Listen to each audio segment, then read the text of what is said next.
Peace and power. This is your big brother Psyche. And today I want to build on upgrading your lifestyle or leveling up. You know, in order to talk about this or to discuss this with any seriousness, the first thing that you must do is you must be serious about leveling up.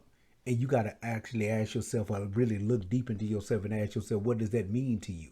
You know, a lot of people use a lot of, that could mean a lot of different things to a lot of people.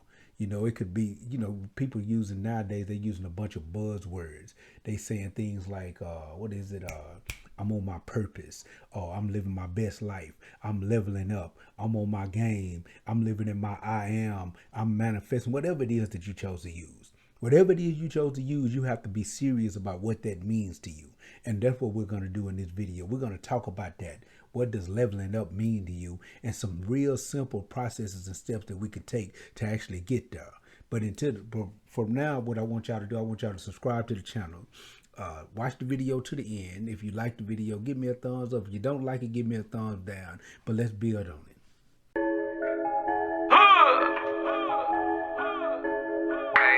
Play with him. Bang. He ain't gon' play. Bang. I put the racks on a nigga, got dogs and cats on a nigga, look just like a massacre hit him. Look like a Kardashian with him, packing a strap in the middle. I wanna shoot, he won't grapple a nigga. Nothing alike, we differ. I be finessing and pressing. Who gon' be my next contestant? Boy, you bitch gon' catch a blessing. I'm wanting for questioning, cause I'm big testing it. Strikes on me like I be reffing it. Pull up on your residence. Hoodlum take over your residence. Hoodlum take over your residence. Hoodlum take over your residence. Hoodlum take over your. Hoodlum take over your. Let's talk about leveling up and what that actually means. First, to level up, I believe that you have to really see yourself. You got to ask yourself, what does that look like?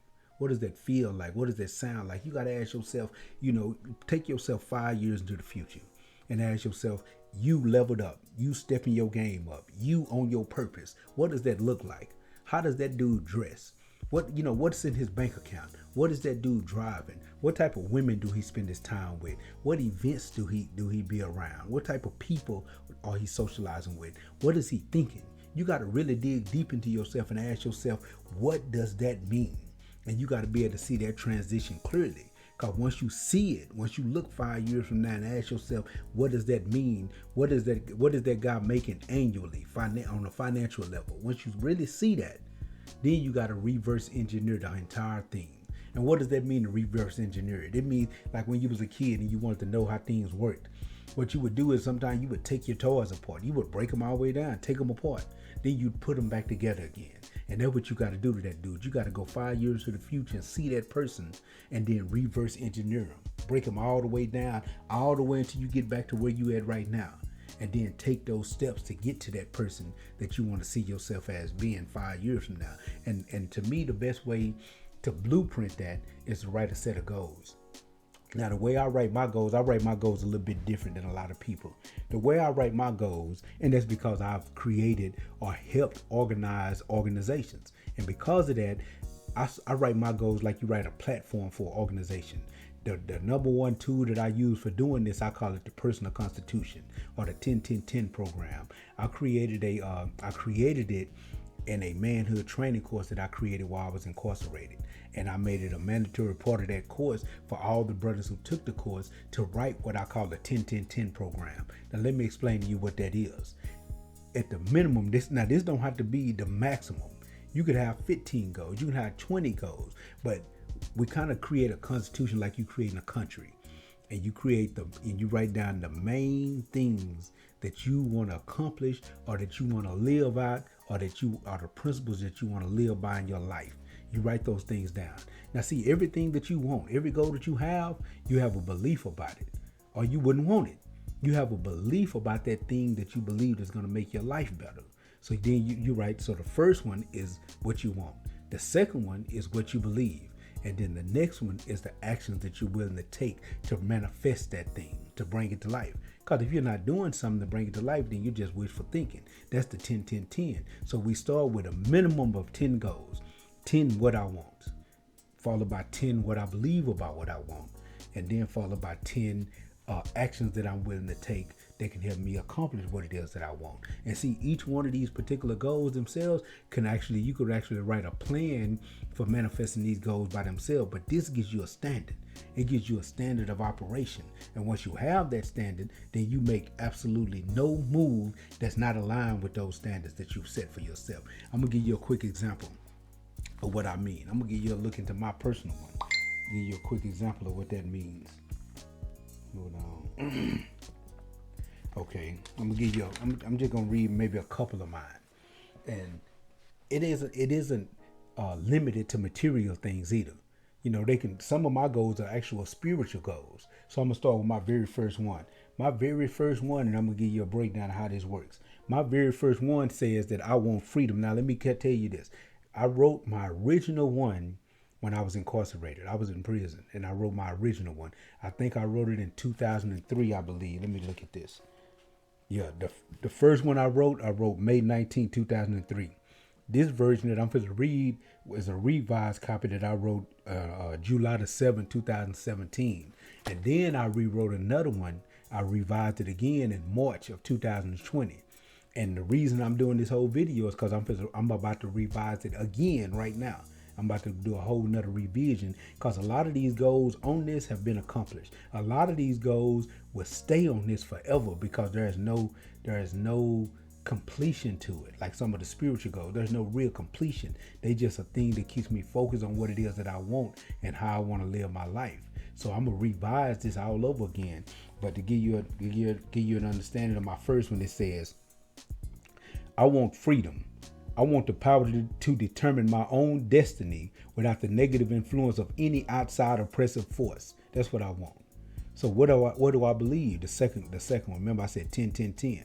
So the belief is freedom is not submitting to anyone else's limited ideal of you. It is not refusal to try from fear of failure. And it is definitely not sitting around waiting for someone else to do for you what you can do for yourself.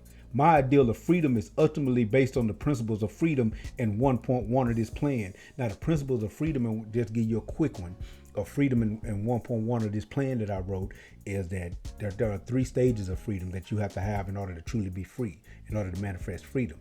You have to have a physical freedom, you have to have a spiritual freedom, and you have to have a mental freedom. And to give you a quick breakdown of what that is, physical freedom is the easiest one to explain. A physical freedom means that you're not shackled, you're not limited, you're not locked behind somebody's bars, you're nobody's slave, you're not trapped in a closet, so to speak. But it also represents financially, because if you're broke, then you can't move around the way you want to. You can't even catch a bus if you ain't got enough money. So if you're broke, it limits your ability to move around the way that you would like to. So physical freedom deals with the freeing of your physical body and the freeing of your finances. A spiritual freedom deals with not being oppressed or depressed by anyone or anything else. Because when your spirit is oppressed or depressed by any outside force, whether that force is drugs, whether that force is another person, then you live completely in a state of depression and unhappiness. So that's the spiritual freedom. And mental freedom is not to be limited by miseducation. Not to be in a position, let me silence this thing because I see this is going to keep bothering me today. But it means not to be limited. It means not to be limited by miseducation or by false ideas. That you free your mind by making sure that you always acquire the right and proper information to keep you thinking on a logical and intelligent person's level. That's the difference between the 3 types of freedoms. But anyway, my ideal of freedom is ultimately based on the principles of freedom and 1.1 of this plan. Prison has been such a horrible experience for me because of the extreme lack of freedom. The bars and concrete are the simplest and most minute forms of this slavery. The degradation and full eradication of personhood are the most intense aspects of this loss of freedom. I must never, under any circumstance, allow myself to be placed in this condition again. So that's my belief. Then I have a practice. What will I practice? I practice. The event that sent me to prison taught me that freedom isn't always determined by what we do. Sometimes it's the things that we do not do that will safeguard our freedom. My standard of judgment for all activities that I consider engaging in and all people I consider socializing with will be, does it help or hurt my journey toward freedom? I will keep my life lean. This means that I would not participate in activities that do not meet a goal. I also will only socialize with positive people who are actively seeking their conscious development. So I have a goal, I want to be free. I have a belief about that freedom. Then I have activities that I'm willing to take in order to make sure that I accomplish that goal. And that's how you write the 10-10-10 program. To give you another, I'm gonna give you another point of the 10-10-10 program before I move on. Because I think it's very, very important that a person write a personal constitution. And then they guide their life completely by their constitution. You meet a new woman, you look at your constitution and ask yourself, what does she fit in? And if she don't fit in, she doesn't fit in. You meet a new friend, you ask yourself, what does this dude fit in? Job, whatever it is that you got going on in your life, you judge it based on the personal constitution. And if it takes away from your ability to meet the goals that you've laid out on your personal constitution, that thing, that activity, you do not do. Period, point blank. And trust me when I tell you this will give your life more structure. And whenever you find yourself slipping or falling off this personal constitution, like when I was in prison. When I was in prison, I read this personal constitution once a week, the entire thing, to keep myself focused on the Constitution. I stepped out of prison and I started accomplishing the goals on the Constitution quickly because they were so ingrained in my mind. But when I started accomplishing the goals, I made a mistake. It's I think it's The Dark Knight Rises, the last in the Batman trilogy with I think it was Kristen Bell that played Batman. And when he fought Bane told him, victory has defeated you. Success has made you weak. And that's what happened with me. I started having these small victories that I got comfortable and I laid back and I allowed victory to defeat me. So that's why I had to go back to my personal constitution and say, it's time to revise it. Now I'm starting back to read my personal constitution once a week like I used to and getting back on point. So you have to organize your personal constitution and then live your life by the personal constitution. It must be the governing document in your life, period, point blank. But I'm gonna give you one more. It says, this is my number 9. I would choose a wise and righteous woman to be my queen.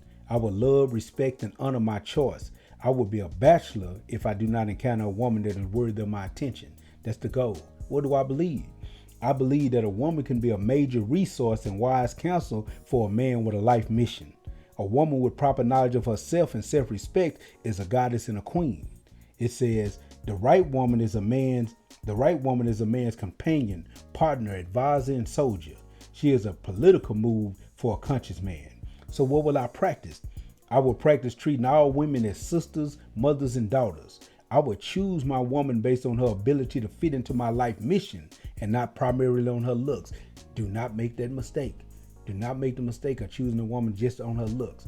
Choose her based on her ability to fit into your mission, to actually complement the personal constitution. I will build a true friendship with my woman. I will be considerate of her needs and her feelings. So these are the things that I'm willing to do. You have a goal, you have a belief about the goal, and then you have actions that you're willing to take in order to manifest the goal.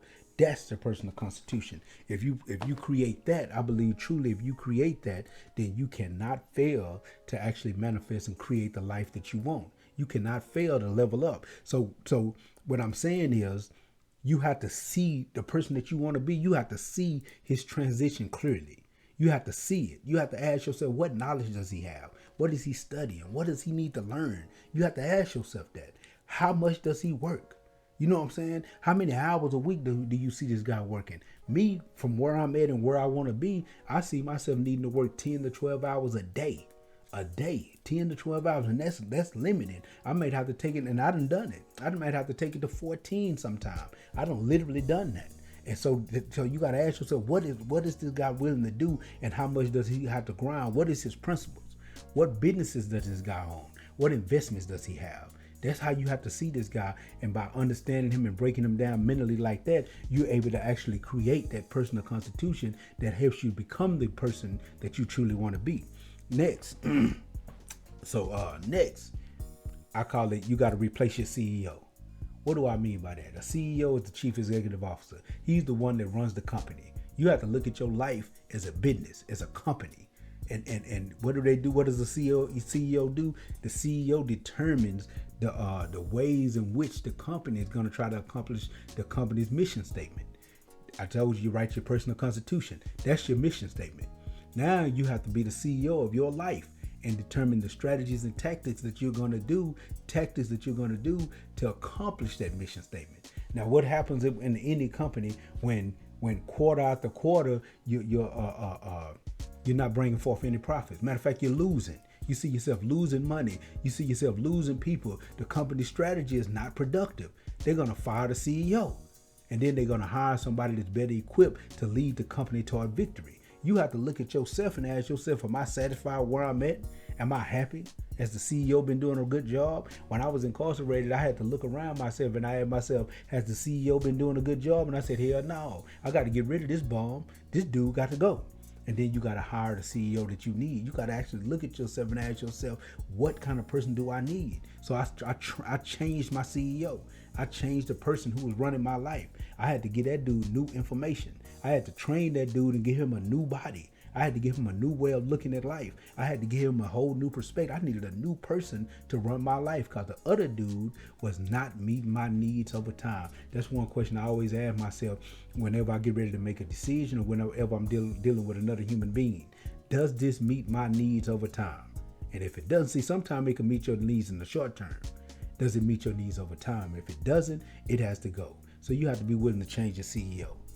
Next, you have to keep your circle divine. Hold on, let me. You have to keep your circle divine. I did a video on this called God. Only God's circle is divine. G, God, the circle or the O in there is a circle, and D is divine. What does that mean? What does that mean, Brother Psyche? What that means is this: that only God's circle is divine. Matter of fact, I'm gonna read y'all again. I'm gonna read out of my personal constitution because I think it's powerful actually, and we have to understand this. And then I'm gonna break it down. In my personal constitution, this is my number 10. It says, I will use wisdom and discretion when allowing people into my life. What does that mean? I believe that people have two natures, an animal one and a divine one. They have an animal nature and a divine nature. People by nature are animalistic, but they can raise themselves to their divine status through intentional acquisition of knowledge. This quest will refine a person. However, if a person does not choose to refine themselves, they're at the mercy of their animal urges. If I allow these people into my life, that places me at the mercy of their urges. I believe that only God's circle is divine, meaning only those who are in tune with the God parts of themselves are divine. Only those people should be allowed into your circle. Placing the wrong person inside my confidence can cost me my life. So it says only God's circle is divine. It means that your circle of influence is everything under your control. And the people that you allow into your inner circle, you have to make sure that these people are divine. Because if they're not divine, then they're animalistic. Animalistic people operate off jealousy. They operate off conceit. They operate off envy. Animalistic people would do anything to you if it benefits them. So you can't let these people in your inner circle. You can't allow these people got to be fed from a long-handled spoon. And matter of fact, if you see certain qualities in people, you got to quickly get these people completely out of your life. One thing you got to understand is when you start to upgrade, when you start to doing better for yourself and doing better for your own life, that upgrading of your life is going to have one of three effects on the people around you. There's no way around it. I think I heard it on, I think it was Myron Golden that said it, I believe. Don't quote me on that because I've been reading and watching so much stuff lately. It's all mixing up in my head. But man, it touched me when I heard it. You're going to have one of three effects on people. Either your coming up is going to intimidate them, it's going to make them jealous, or it's going to inspire them. Now, the first two you want out of your life because there's nothing that you can do about the first two other than bring yourself back down. Only thing you can do is dull your own shine. That's it. Now the last one, the one that you inspire, them the people that you want around you.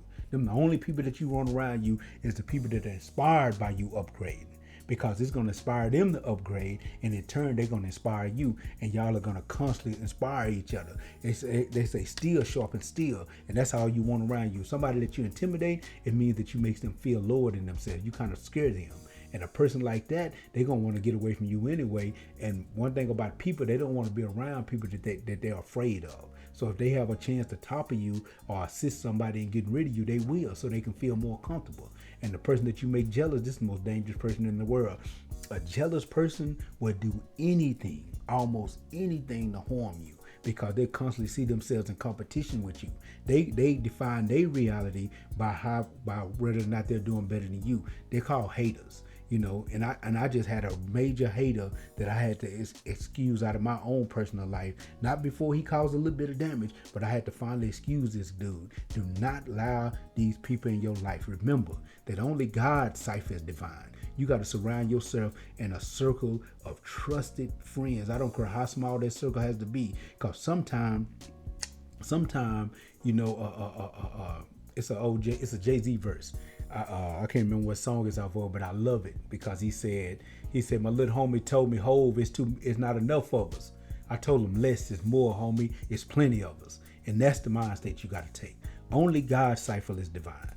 Next, you got to, man, I always say this, and I hate saying it because I sound like a hypocrite when I say it, because anybody that know me know that historically I've been horrible at this choice. I've been horrible, but you got to choose the right mate.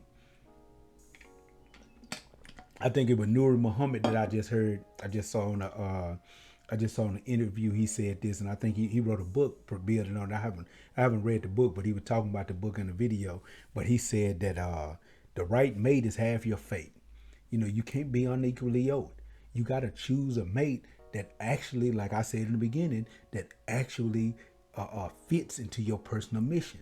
Like I say, you write that personal constitution, and that mate, I don't care how cute she is, I don't care how fine she is, I don't care how big her booty is, I don't care about none of that. I don't care how magnificent her sex game is. None of that means anything if she doesn't fit the constitution. You got to look at yourself, be able to look at her and ask yourself, how does she fit into this constitution? How does she help bring this constitution to life? And if she doesn't, you have to remove her. But remember, your mate is half your fate. You got to choose a mate that can be on point with you.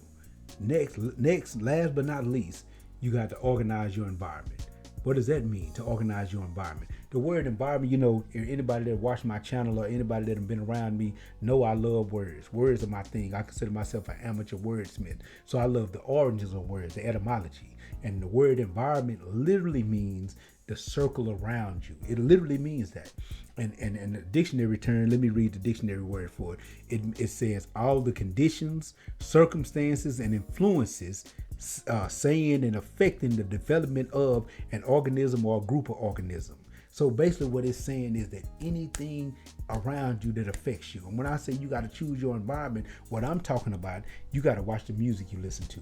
Rhythm has a hypnotic influence on human beings. It's certain stuff I just don't listen to. You can't send me that old sad, I ain't got no friends, everybody hates me. I'm not listening to that. And it ain't that I don't listen to street music, because I do. I listen to Jay, I listen to Ross, I listen to these dudes. But I only listen to the stuff when these dudes are talking. And I'm not an over materialistic dude. But I look at it's motivational when I hear these dudes talk about winning, when they talking about success. Most of the stuff I listen to is conscious though. I love dudes like Dead Prayers or Talib Kweli. I love conscious music, stuff that you can listen to and you can actually learn while you're listening to the music. So you have to be careful and cautious of the type of music you listen to. You don't want your entire music diet to be, I killed them, I had sex, I got drunk, got high, killed, murder. You don't want that to be your mental diet. You don't want that. That shit'll mess your head up. Don't let that be your complete mental diet. So you have to watch the music you listen to. This is part of your environment. You have to pay attention to what you're watching, the type of stuff that you're watching on TV. What are you spending the majority of your time watching?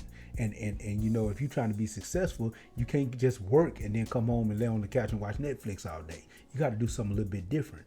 Most of the time, I'm watching something on YouTube that can teach me how to start and create some kind of business or another side hustle or something. I need to get to my next level. So I'm watching people and studying people that's already at that next level. And while I don't know them personally, I'm allowing them to be my mentors. So you got to be conscious and cautious of what it is you're watching. Social media. I've taken a social media break. And I've seen social media as a for me, it's been an extremely negative thing because I dealt with a person that was poisonous when it came to social media. So I shut the social media down for a minute. I didn't eliminate my Facebooks and all that, but I shut them down. And I'm making a decision why they shut down because I don't need them. If they're not helping me make money, then what's the purpose of them? I don't need them. I saw that I had more friends on Facebook that I don't know than I have followers on my YouTube. Because on my YouTube, I'm building on knowledge. On my Facebook, I'm just posting my after workout video, my after workout pictures. And I'm getting a lot of followers and a lot of likes on Facebook for the wrong thing, actually. Because nobody's starting to work out. Nobody's getting motivated. So what is the purpose of my social media? And then you have people that find themselves, and me, I can be guilty of it too. You wake up and the first thing you do is grab your phone. You grab your phone and you're checking your social media. That's a waste of time. I was just building with a brother right before I started this video, and I was trying to build with the brother on these things, and he couldn't even focus because he couldn't get off social media. He couldn't get out of his phone. So you have to watch your social media. You have to sometimes shut that nonsense down and give your mind over to the things that's gonna help you move to the next level. You got to be cautious of what you're putting in your body. Again, I'm talking about your environment. All of these are points to deal with controlling your environment. So I said the music you're listening to, what you're watching on television, your social media, you got to be cautious of what you're putting into your body. And I ain't just talking about a constant diet of weed and alcohol and pills and all that nonsense. You got to be extremely cautious of that nonsense, but also the food that you're putting in your body and making sure that you're getting enough water. You have to be cautious of your physical diet as well as your mental diet.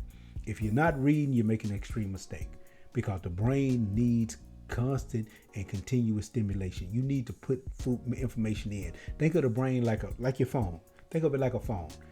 In order for your phone to do things, you have to put certain apps on your phone for it to do it. You wouldn't be able to, if the Google app wasn't on your phone, you wouldn't be able to Google anything. If the Facebook app wasn't on your phone, you wouldn't be able to look at Facebook. So you got to ask yourself, what do I want this thing to be? And what apps do I need to put in? And the apps are the information, the books you're reading, the stuff you're listening to, what you're watching. So you have to be cautious of your mental diet as well as your physical diet. The people that you're spending time with, oh man, you have to be cautious of the people that you're spending your time with. You know, I'm probably going to mess this quote up, but they say you are the sum total of the 5 people that you socialize with. So if you ever want to understand where you at, just take a look around the people that you deal with on a regular basis. Just take a look at them. Be cautious of the people that you allow into your circle. I talked about this earlier with God, God, Psyche being divine.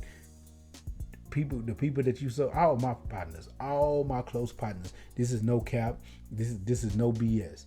All of my close partners, we don't spend time every day together because we're all busy.